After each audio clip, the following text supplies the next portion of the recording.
paano natin alisin ang ating mga following sa Facebook tulad ng ganito.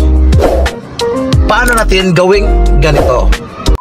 Alright, welcome back again sa ating YouTube channel mga kaibigan. At mayroon na tayo panibagong tutorial at panibagong ituturo sa inyo, which is paano natin alisin ang ating mga following sa Facebook. Kung gusto nyo matuto, samahan nyo ko.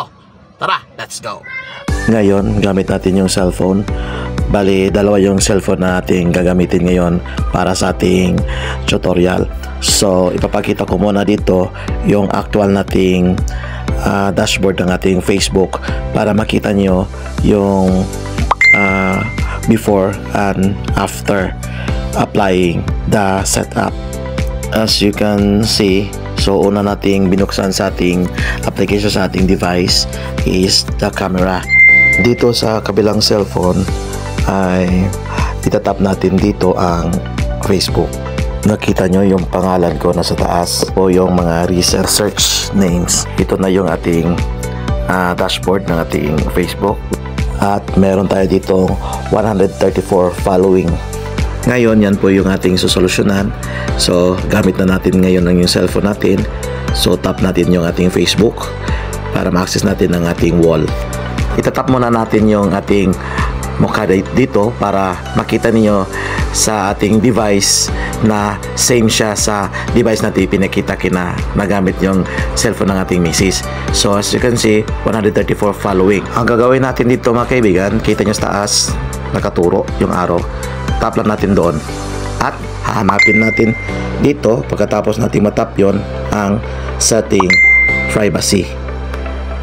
Pag nahanap niyo ng setting privacy, itatap lang at pagkatapos pag nandito na kayo sa setting privacy, itatap ninyo ang settings at pagkatapos matap yung settings, so ito yung nasa laman ng settings. Hanapin natin dito ang followers and public content. Pag nahanap na, you just tap and then go. Ito na yung nakapaloob sa followers and content. So may tatlong pagpipilian, yung sa taas, sa gitna at sa hulihan. So ang piliin natin dito ay yung nasa gitna, nakaturo yung arrow natin. You just tap the arrow down button, which is yung may nakasuot na public. Pagkatapos matap natin yon ay ganito yung forma. And then, so para makita natin lahat ang kabuuan, itatap natin yung see all and then you choose only me. Pagkatapos ma-choose ay makikita natin dito only me, naka-highlight na siya. So pag okay na, exit na natin at gagamitin na naman natin ulit yung ating cellphone ng ating misis. So gamit natin yung camera again para makita ninyo ang pagbabago. So dito nakita nyo is hindi pa siya updated.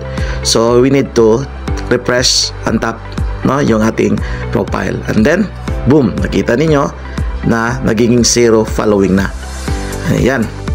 So ganon lang kadali mga kaibigan mag-hide ng following sa ating Facebook. Makita nila doon sa ating wall na 0 following tayo. Sana nakatulong ito at sana i-share ninyo itong ating tutorial, yung video natin, at sana rin i-subscribe nyo ako para maging updated rin kayo sa ating mga panibagong video na ituturo at i-upload. So hanggang dito na lang mga kaibigan at maraming salamat. Peace out.